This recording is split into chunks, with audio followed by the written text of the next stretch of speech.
चीन ने गुरुवार 22 अक्टूबर को ताइवान को नवीनतम अमेरिकी हथियारों की बिक्री के खिलाफ जवाबी कार्रवाई करने की धमकी दी, क्योंकि द्वीप ने हथियारों के पैकेज का स्वागत किया था, लेकिन कहा कि वह बीजिंग के साथ हथियारों की दौड़ में नहीं लग रहा था।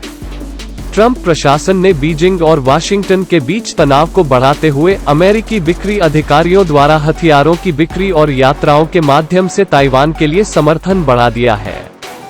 पहले से ही दक्षिण चीन सागर, हांगकांग मानवाधिकारों और व्यापार पर असहमति से ऊंचा हो गया।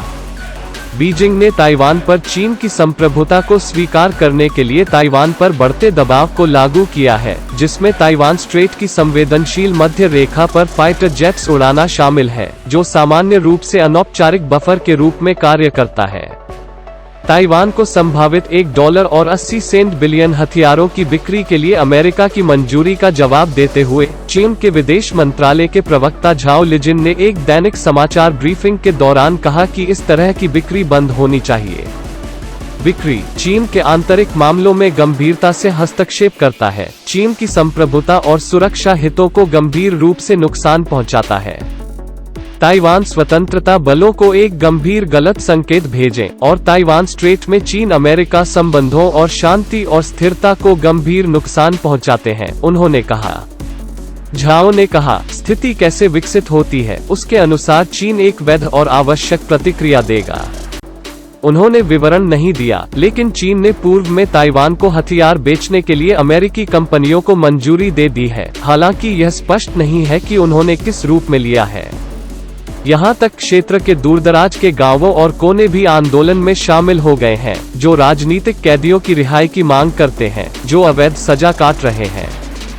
इसका निर्माण जनरल एटॉमिक्स और भूमि आधारित हार्पून एंटी शिप मिसाइलों द्वारा किया गया, जो बोइंग द्वारा तटीय रक्षा क्रूज मिसाइलों के रूप में बनाया गया था। ताइपेई में ताइवान के रक्षा मंत्री यान डेफे ने संयुक्त राज्य अमेरिका को धन्यवाद दिया और कहा कि हथियारों को दुश्मन के खतरे और नई स्थिति से निपटने के लिए ताइवान को अपनी रक्षात्मक क्षमताओं में सुधार करने में मदद करना था।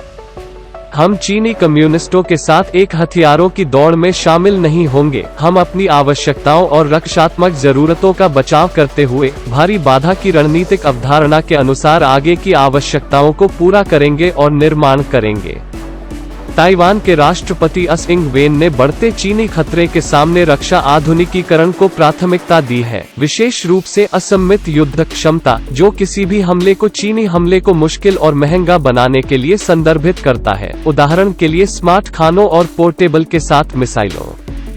वाशिंगटन अपनी सेना के आधुनिकीकरण के लिए ताइवान पर जोर दे रहा है ताकि वह शाही बन सके। चीन के लिए हमला करना मुश्किल है।